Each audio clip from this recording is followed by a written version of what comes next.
Fail हो रहा Zelensky का हर दांव। रूस के खिलाफ सहयोग के लिए अपना रहा है साम दाम और भेद की नीति। भारत के बाद अब इजराइल से की भावुक अपील। दोस्तों, इन खबरों को विस्तार से समझिए। जैसा कि आप सभी जानते हैं कि यूरोप में अभी तीसरी विश्व युद्ध की आहट आ चुकी है और रूस हर तरह से यूक्रेन को नेस्त नाबूद करना चाहता है और किसी भी ओर से मदद की आस न देखकर निराश ज़ेलेंस्की ने अब दुनिया के तमाम देशों की मदद के लिए हर विभिन्न तरह के पैतरे अपना रहा है और इन्हीं पैतरों के बीच उसने इजराइल को यहूदीवाद की याद दिलाई है, इजराइल को नाजीवाद की याद दिलाई है, उसे यहूदियों के खात्मे की उस इजराइल को ज़ेलेंस्की ने उस नरसंहार की याद दिलाई है जो हॉलोकॉस्ट के नाम पर नाजियों ने किया था। और इतना ही नहीं, जो ज़ेलेंस्की ने ये भी इजराइल से कहा है कि 80 साल पहले मेरे पास भी एक चॉइस था कि या तो मैं नाजियों का साथ दूं या मैं यहूदियों की रक्षा करूं, और उस समय यूक्रेन ने यहूदियों की रक्षा का चॉइस किया था और आज आपकी बारी है। दोस्तों, जैसा कि आप जानते हैं कि ज़ेलेंस्की यहूदी मूल के हैं और यहूदी मूल का होने के कारण उनको ये लगता है कि इजराइल को मेरा साथ देना चाहिए। इसलिए उन्होंने पिछले दिनों जब यूक्रेन की लड़ाई रूस के साथ शुरू हुई और उम्मीद के मुताबिक जब नाटो कंट्री और यूरोपियन कंट्रीज ने, अमेरिका ने उनको खुलकर साथ नहीं दिया, भले ही थोड़ी बहुत सैन्य साजो सामान उपलब्ध कराया जा रहा है, लेकिन किसी भी देश ने जिसके दम पे ज़ेलेंस्की ने ये लड़ाई ठानी थी रूस के साथ, उसमें से किसी भी देश ने ज़ेलेंस्की की मदद नहीं की। ऐसे में ज़ेलेंस्की वीडियो कॉन्फ्रेंसिंग के जरिए दुनिया के तमाम देशों के पार्लियामेंटेरियंस को, पार्लियामेंट को कॉन्फ्रेंस से संबोधित कर रहे हैं और अपने पक्ष को रखते हुए उनसे मदद की अपील मांग रहे हैं। तो इसी क्रम में उन्होंने पिछले संडे को इजराइल के पार्लियामेंटेरियन को वीडियो कॉन्फ्रेंसिंग से उन्होंने संबोधित किया था। यहूदी मूल के ज़ेलेंस्की को लगता है कि चूंकि मैं यहूदी हूं इसलिए यहूदियों को मेरा साथ देना चाहिए। यहूदियों से मेरा मतलब है इजराइल से।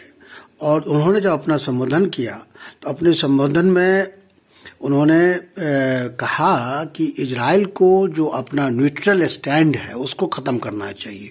न्यूट्रल स्टैंड से मतलब ये है कि इजराइल के जो प्रधानमंत्री हैं नेफ्ताली बेनेट, वो चाहते हैं कि युद्ध खत्म हो और इसलिए वो ज़ेलेंस्की से भी लगातार बात कर रहे हैं और लगातार रूस के राष्ट्रपति पुतिन से भी बात कर रहे हैं।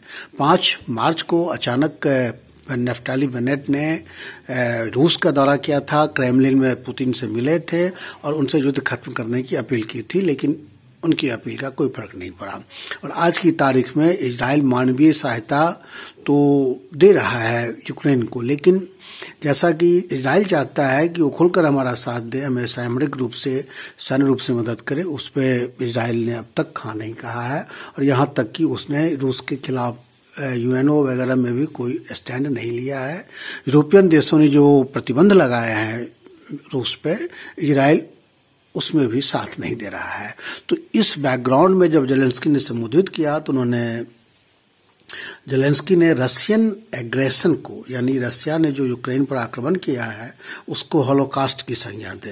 हॉलोकास्ट का मतलब ये है कि करीब 80 साल पहले 1941 से 1945 तक, यानी 4 साल के बीच में नाजी हिटलर के नेतृत्व में जर्मन के नाजियों ने यहूदियों के खिलाफ एक अभियान चलाया था नरसंहार का।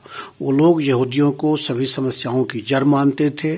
जर्मनी की सभी समस्याओं की जड़ यहूदियों को मानते थे नाजी लोग, और इस कारण इसका फाइनल सॉल्यूशन चाहते थे और फाइनल सॉल्यूशन यानी अंतिम समाधान के लिए उन्होंने जेनोसाइड का तरीका अपनाया, यानी जो जर्मनों की जो समस्याएं हैं उसका फाइनल सॉल्यूशन तभी हो सकता है जब एक एक यहूदी को इस धरती से पकड़कर उसको खत्म कर दिया जाए। और इस क्रम में नाजियों ने लगभग 60 से 70 लाख यहूदियों को जो यूरोप में रहते थे उसको खत्म कर दिया था, यानी लगभग 70% यहूदी को जर्मनी नाजियों ने गैस चैम्बर में डालकर विभिन्न तरह की यातना दे करके उसको खत्म कर दिया था। इसे नरसंहार कहा जाता है।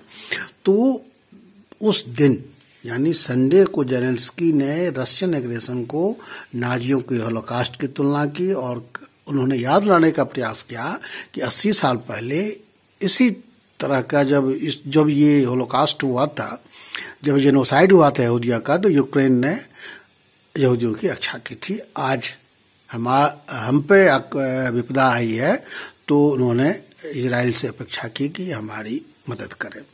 अब नफ्ताली ने ऐसा क्यों कहा ये तो वो जाने, लेकिन सवाल ये है कि क्या ऐसा हुआ था, ऐसा होलोकॉस्ट हुआ था? और मतलब क्या यूक्रेन ने वाकई में नाजियों से रक्षा की थी उनकी, जर्मनी यहूदियों की? दोस्तों, अगर इतिहास में जाएं तो ऐसा कुछ है नहीं, क्योंकि जब जर्मनी ने पोलैंड को जीतने के बाद, जब जर्मनी ने रूस को जीतने के लिए अभियान चलाया और यूक्रेन तक उसकी जर्मनी की सेना पहुंच गई, तो उस समय यूक्रेन के आधे लोगों ने, आप याद रखिएगा उसको, उस समय यूक्रेन रूस का हिस्सा हुआ करता था। पोलैंड को जीतने के बाद जर्मन सेना रूस को जीतने के लिए आगे बढ़ी और उसने यूक्रेन में जब उसने अभियान चलाया तो यूक्रेन के लगभग आधे 50% लोगों ने नाजियों का साथ दिया था और 50% लोगों ने रूसी सेना का साथ दिया था।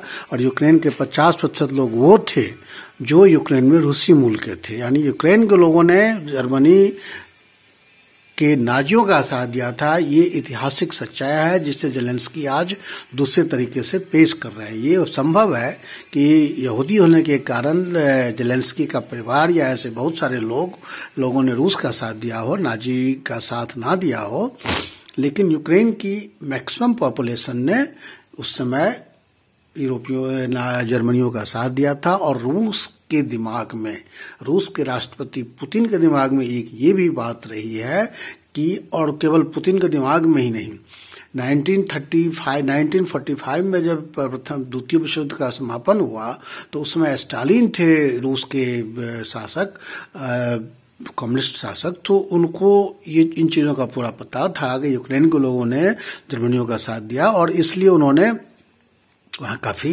अत्याचार भी किए बाद में स्टालिन ने यूक्रेन में। खैर ये पुरानी बात है। फिलहाल हम फिर लौट के आते हैं जेलेंस्की पे। जेलेंस्की की इस अपील का तुरंत इसका प्रभाव हुआ। उन्होंने जिस तरह से यहूदियों को नाजीवाद और नरसंहार, नाजी द्वारा किए गए नरसंहार की याद दिलाई, तो उसके बाद जो है उसका होना ही था। हालांकि उन्होंने एक अपील ये भी की कि नफ्ताली के जो प्रयास चल रहे हैं अभी, न्यूट्रलाइज प्रयास चल रहे हैं कि दोनों देशों के बीच लड़ाई खत्म करने की, तो उन्होंने जेलेंस्की ने आगाह किया, जेलेंस्की ने सलाह दी कि अब जो है आप 2 स्टेट के बीच मध्यस्थता कर सकते हैं, लेकिन अब आपको अच्छाई और बुराई में से किसी एक को चुनना है, यानी हम अच्छाई की तरफ हैं तो आप हमें चुनिए, रूस को मत चुनिए। लेकिन दोस्तों ये भावनात्मक कार्ड था जो जेलेंस्की ने खेला था, लेकिन इसका अभी लगता नहीं है कि इजराइल पर कोई असर पड़ा है, क्योंकि उन्होंने जो फाइनल सॉल्यूशन की बात की है, अब वही जो फाइनल सॉल्यूशन की बात की है इसका कोई असर इसलिए नहीं पड़ सकता कि इजराइल के लोग भी हकीकत को जानते हैं।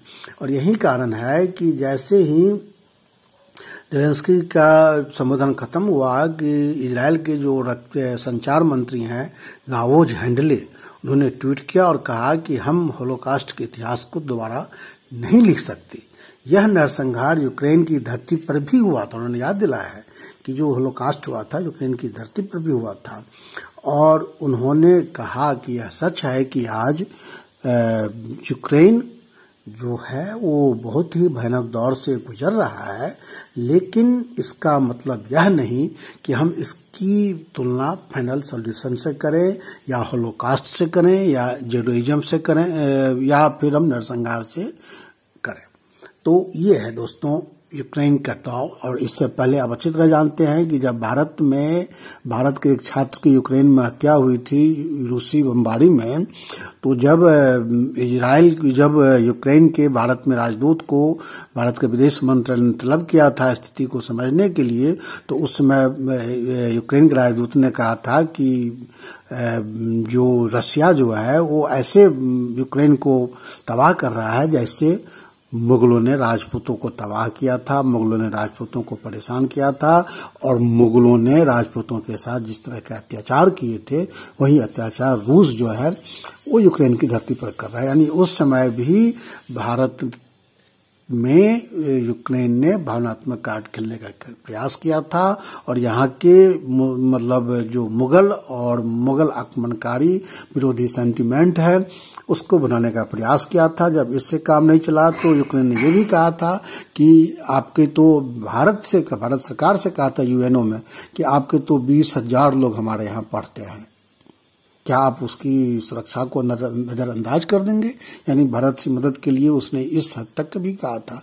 और इतना ही नहीं, पिछले दिनों यूक्रेन ने नाटो को धमकाया, नाटो को उनकी याद दिलाया, नाटो से कहा कि आप जो है सीधे आप हमारी मदद सीधे इसलिए नहीं कर पा रहे हैं कि आप रूस से डरते हैं। यानी यहाँ भी यूक्रेन ने एक कार्ड खेला था रूस उसको चिढ़ाने का, ताकि ऐसी बात कहें कि रूस यानी आप रूस से डरते हैं इसलिए आप हमारी मदद नहीं कर पा रही है। नाटो से कहा था उसके सब वीडियो कॉन्फ्रेंसिंग के से जो संबोधन किया था उसमें। तो दोस्तों ये है यूक्रेन जो हर तरह से जब उसका दौर खत्म हो रहा है तो वो भावनात्मक कार्ड खेल रहा है, लेकिन उसमें उसने ये कभी नहीं सोचा कि जब उसने भारत के खिलाफ पाकिस्तान की मदद की थी, जब उसने चीन के साथ रक्षा समझौते किए थे और चीन की जो सामरिक लिहाज से चीन इतना आगे बढ़ा है, ये रूस की मदद के साथ साथ यूक्रेन की मदद के कारण भी आगे बढ़ा है।